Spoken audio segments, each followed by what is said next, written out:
مرحبا بكم على أصوات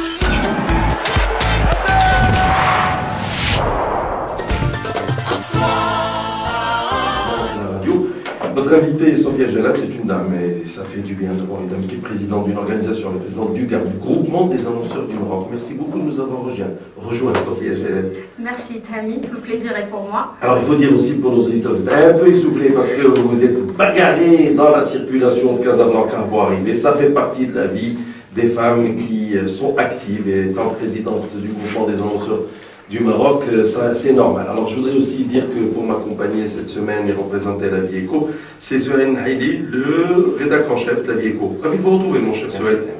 On va commencer par dire, d'abord en quelques mots, le groupement des annonceurs du Maroc, qu'est-ce que c'est?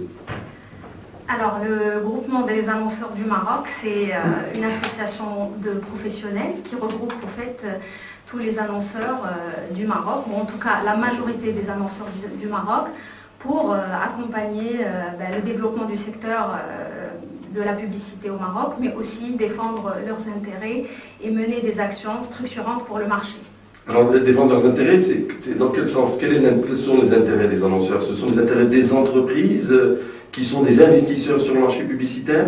Exactement, en fait, c'est de défendre une partie des intérêts d'un annonceur qui est en fait justement l'optimisation de tous ces investissements en dehors, on va dire, des investissements qui peuvent être liés à un CAPEX ou à des ressources humaines. Et là, il y a d'autres fédérations et corporations qui s'en occupent. Mais bien sûr, pour la grande majorité, comme vous savez que l'innovation et le marketing représentent une part importante des investissements des annonceurs, donc c'est important de les aider à les optimiser. Alors l'actualité aujourd'hui, c'est le lancement, ou l'aboutissement plutôt, d'un processus qui a pour vocation de mettre en place un système de mesure d'audience pour les radios. Comment s'est déroulé ce processus et quel en est l'intérêt?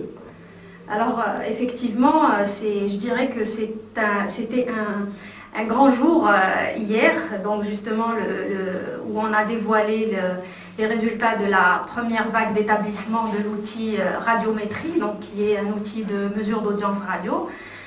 Ce projet, c'est un projet d'il y a plus de 2 ans, donc il n'est pas né d'hier, donc c'est un projet qui a regroupé autour d'une table tous les acteurs du marché de la radio donc, et du secteur publicitaire, donc à commencer par les annonceurs, les agences médias, les régies et bien sûr les radios elles-mêmes. Donc c'est un projet qui est porteur de consensus, donc un projet on va dire unique autour d'un même objectif, c'est structurer l'offre radio, accompagner l'investissement des annonceurs, mais aussi accompagner les lignes éditoriales des radios elles-mêmes. C'est pas la première fois que vous mettez en place un système comme ça. Le premier concernait le monde de la télévision.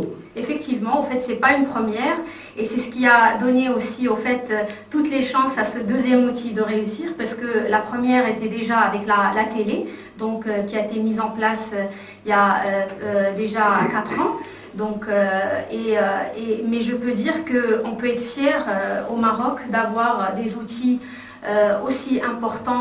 Rationnel, hein, c'est ça qu'il faut dire à nos auditeurs, c'est que c'est des outils rationnels, basés sur des études de marché. On interroge les auditeurs, on essaie de comprendre quels sont leurs comportements. Alors on va parler un peu de tout ça. Souhail Haïli, première question. Première question, je voudrais savoir si ça concernait toutes les radios de la place ou une partie. Alors, la mesure d'audience elle-même concerne toutes les radios de la place, même les radios étrangères qui peuvent être éventuellement captées par certains auditeurs dans certaines régions du Maroc, notamment le Nord, ou même des web radios que plusieurs auditeurs peuvent aussi écouter à travers l'Internet. Maintenant, aujourd'hui, Internet, c'est significatif ou pas dans les résultats qu'on relève? Alors, Internet n'est pas significatif. Par contre, on est sûr qu'il va l'être de plus en plus à l'avenir. Mais par contre, ce qui est important à noter, c'est quand même l'utilisation du mobile pour écouter la radio. Donc, un auditeur sur 3 utilise son mobile pour écouter la radio. C'est-à-dire qu'il y a des gens qui nous écoutent en ce moment avec leur oreillette probablement. leur écouteur dans l'oreille et qui écoutent à soi. Probablement. Alors je voudrais juste que vous nous résumiez un petit peu les grandes surprises, parce que c'est la première fois qu'on mesure l'audience des radios. On peut être étonné par certains éléments des résultats.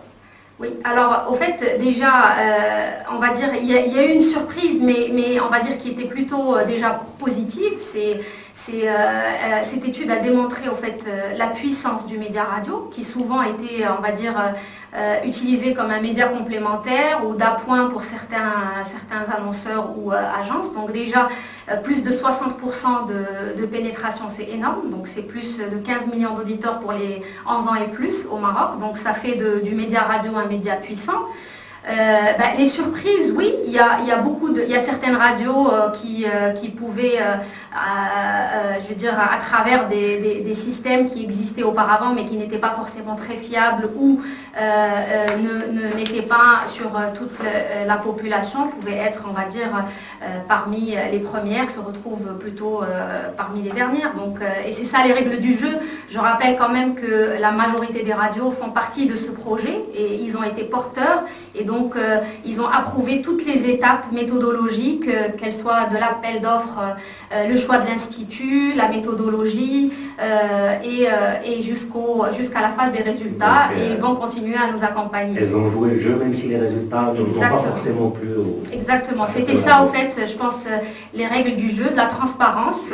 Donc tout le monde a joué le jeu, sachant que ce n'est que le début. Donc justement, ces résultats vont devoir permettre à beaucoup de radios de revoir si les auditeurs perçoivent le positionnement qu'ils ont voulu faire de leur radio, revoir certains éléments ou au contraire consolider leur ligne éditoriale. Donc, et c'est ça l'intérêt donc d'avoir la visibilité et surtout toute la visibilité. Que change ce système de mesure d'audience par rapport à toutes les études qui étaient faites dans le passé et qui étaient utilisées par certains professionnels et certaines radios?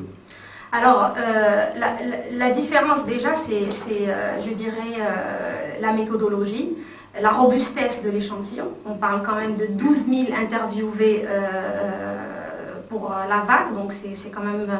Une vague, c'est une période, hein, pour les auditeurs, c'est une période d'études. Il y a combien de vagues dans l'année? Alors, il y a 4 vagues, donc c'est des 4 vagues études de dans 3 l'année. mois. D'accord. C'est des vagues de 3 mois. Il y a une 5e, donc, qui est, elle, spécifique au mois de Ramadan, parce que, comme on le sait, le mois de Ramadan peut avoir un impact sur les habitudes d'écoute des auditeurs. Donc, c'est pour ça qu'on a consenti d'ajouter une vague spécifique qui se déroulera chaque année avec la période du mois de Ramadan. Soyez Haïli. Alors j'ai vu un résultat un peu étonnant, c'est la chaîne Mohamed VI pour le Coran qui arrive en tête. Alors selon vous, qu'est-ce qui explique ce score? Écoutez, je pense que c'est les scores des auditeurs, donc c'est ce que les Marocains, on va dire en tout cas les 15% qui écoutent la radio, donc la station Mohamed VI, elle répond à leurs attentes. Et donc, je rappelle que c'est un échantillon représentatif, on va dire, de tout le Maroc. Donc, ça inclut le rural, l'urbain, toutes les villes du Maroc. Et donc, et c'est ça, je veux dire, pour chacune des chaînes, elle va percevoir donc sa part d'audience telle qu'elle est représentée par les différents auditeurs. Mais est-ce qu'on a une idée sur qui est-ce qui écoute cette chaîne? Ce sont plutôt des femmes, des hommes, des ruraux, des urbains? Alors en fait, on va dire il y a un peu de tout. Bon, bien sûr, tout le détail sera remis dans les jours qui viennent aux concernés. Donc en tout cas d'abord les différents intervenants du CIRAD et notamment la chaîne elle-même, ainsi que les annonceurs et les agences. Mais au fait, c'est clair que c'est assez prononcé au niveau du rural et de certaines régions, mais globalement, donc ça représente un peu les différentes CSP et les différents agences. Comment est financé ce genre de mesure d'audience, Sophia Jalel? Alors, ce système de mesure d'audience repose sur une contribution des acteurs du secteur. Donc, il y a les annonceurs qui contribuent à hauteur de 50%, donc, et les autres 50% sont répartis entre les radios et leurs régies. Donc, la contribution des annonceurs, elle est indexée à leurs investissements. Par contre, bien sûr, pour les radios et les régies, c'est les autres 50% divisés à part, on va dire pas forcément égal, puisqu'on prend en considération aussi le nombre de bassins sur lesquels diffuse la radio. Alors, d'où l'intérêt de dire que le genre d'informations qui sortent de ces études sont des informations commercialisées? Bien sûr. Alors, en fait, c'est une étude commerciale et syndiquée. Donc, elle est payée par donc, le centre interprofessionnel de la radio de la mesure d'audience radio, donc le CIRAD, à travers les différents collèges qui le représentent. Et c'est pour ça qu'il y a eu un engouement pour les résultats, mais vous pouvez comprendre qu'on ne peut pas non plus divulguer tous les résultats comme ça en direct, puisqu'ils appartiennent quand même au secteur et à la profession qui les a payés. Et au fur et à mesure, les différentes radios elles-mêmes ou annonceurs vont les utiliser en fonction de leurs besoins. Sohaine Haili, alors qu'est-ce que ça va permettre pour les annonceurs plus exactement? De mieux orienter leurs annonces par rapport aux différentes catégories de population? Alors déjà, la première des choses, ça va leur permettre de comprendre ce média dans sa globalité, avec ses spécificités, quelles soient les habitudes d'écoute, les affinités, le type de programme que les gens apprécient. Et bien sûr, ça va leur permettre clairement de mieux faire leurs investissements et leurs choix en termes de média planning et de choix de stations, puisque finalement, ce que cherche un annonceur, c'est une optimisation de ses investissements, et donc il va mettre son argent en fonction de ses besoins. Exactement. J'aimerais vous demander, dans votre expérience de la mesure télé, combien de temps ça a mis pour que ça devienne un système stable, mûr, qui fonctionne et qui est utile et partagé en sens technique de l'expertise? D'accord. Alors, au fait, avec l'expérience de la télé,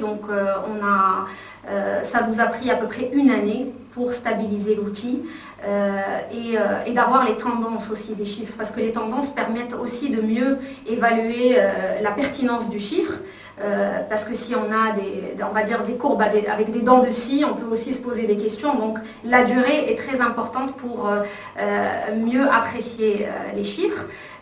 Maintenant, c'est aussi que le secteur se familiarise avec l'utilisation des chiffres. Donc ça va développer une certaine expertise pour l'utilisation de la mesure, des résultats de la mesure d'audience radio. Sophia Jalal, je rappelle que vous êtes la présidente du GAM, le groupement des annonceurs du Maroc, et vous êtes en direct chez nous à Swat. Toute dernière question, mon cher Sohaine Haili, allez-y. Alors, juste parce que c'est une première expérience, je voudrais savoir si les prochains résultats vont différer un petit peu des premiers, suivant les ajustements qui risquent d'être opérés. Écoutez, franchement, je peux pas dire est-ce qu'ils vont être différents. Selon l'expérience sur la télé.